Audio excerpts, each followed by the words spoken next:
Montana Senator Jon Tester responding just in the past couple of minutes to President Trump's latest tweet about him. Here's the tweet this morning before the president left for his golf club. Allegations made by Senator Jon Tester against Admiral Dr. Ronnie Jackson are proving false. The Secret Service is unable to confirm. In fact, they deny any of the phony Democrat charges, which have absolutely devastated the wonderful Jackson family. Tester should resign. And here is Senator Tester's statement just in the past couple of minutes. It's my duty to make sure Montana veterans get what they need and have earned, and I'll never stop fighting for them as their senator. Here to discuss, Kristan Hawkins from Students for Life and Democratic strategist David Brown. Great to see you both. David, there's an old adage in politics, which is never get in a fight with a man who buys ink by the barrel. People in Washington have modified that to never get in a Twitter fight with Donald Trump. Has Jon Tester perhaps gone a little too far in this one with so many of the allegations that he put out so unsubstantiated? Well, I actually feel bad for the president picking a fight with Jon Tester. I know the man, and he's the best as they come. And I'll tell you something, he is fighting every day for veterans. 1 in 10 veterans in Montana, 1 in 10 people in Montana are veterans, and he's been fighting for them since he first entered the U.S. Senate. But let me say this. This isn't about politics, Leland. This is about Jon Tester doing his job. Come on.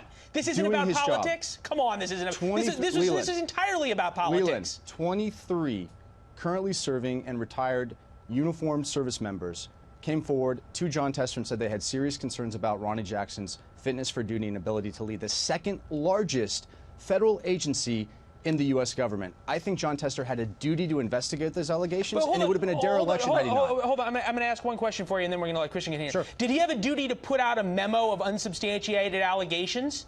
I think he had a duty to conduct due diligence, something this White House failed to do by bringing forward Ronnie Jackson's nomination without doing their due diligence. All right, Kristan. Look, Leland, this Democratic mantra of resisting for the sake of resisting is getting old. And the American people are tired of this breakdown in the federal government where those who oppose the president and his agenda will do anything they can to stop this advancement simply because they hate him.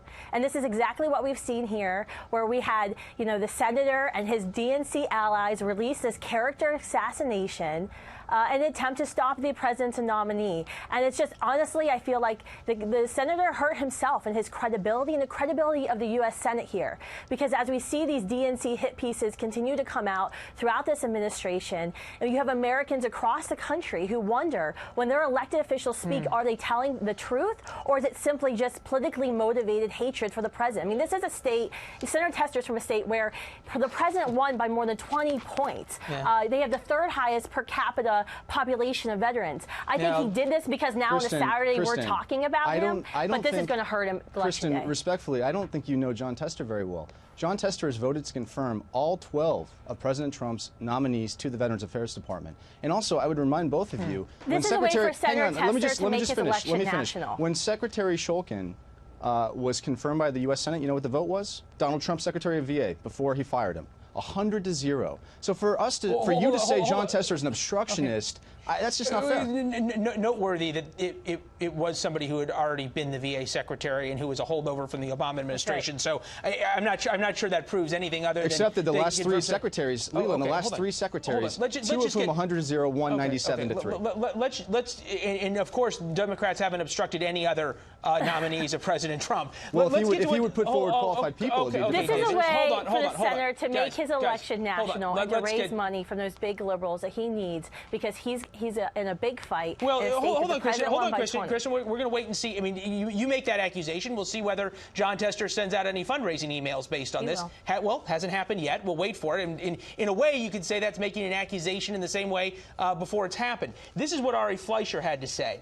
If Senator Jon Tester was a Republican who made allegations against Jackson when he was President Obama's physician, there would have been hell to pay. The press would have been all over Tester for launching false charges. There ought to be a feeding frenzy now. Goes to the issue of responsibility, Mr. Brown. If the senator is willing to put out things that aren't true, and the Secret Service has not only said we can't find any record of him, they said this isn't true. Hold on. Doesn't he have a responsibility to come back out now and say, I was wrong and I'm sorry? Well, Leland, you're raising one discrete point in terms of the Secret Service incident. That ignores the other allegations brought forward again. No, hang on, let me finish. Leland, I listened to your question. 23 uniformed members of military members who came forward with serious concerns about his fitness for duty. Also, a 2012 IG report raising similar issues about Admiral Jackson. David, you may have listened to my question, but you didn't answer it. If the Secret Service comes out and says this allegation is false, does Senator Tester have a responsibility to come out and say, I'm sorry, I made it, I was wrong? It's a pretty simple question, yes or no? I think that if that particular allegation is false, then yeah, everyone should acknowledge that in fact it was untrue, and they should acknowledge that for the record. All right, Kristan, you want to put a bet down on whether Senator Tester is going to apologize? Doubtful.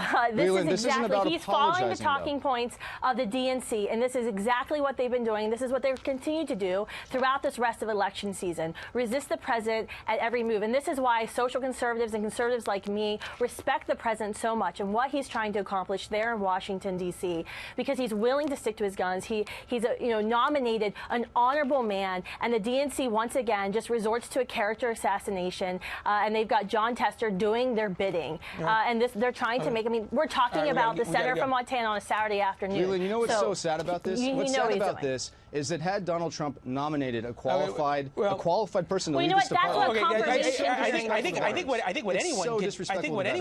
what anyone can agree is sad is if indeed someone who his character has been besmirched in such a way that was untrue. I think anyone would agree to have someone's name dragged through the mud when based on unsubstantiated allegations is pretty sad, regardless, especially someone who served their country. So, David, Kristan, we'll leave it on that. Thank you, guys.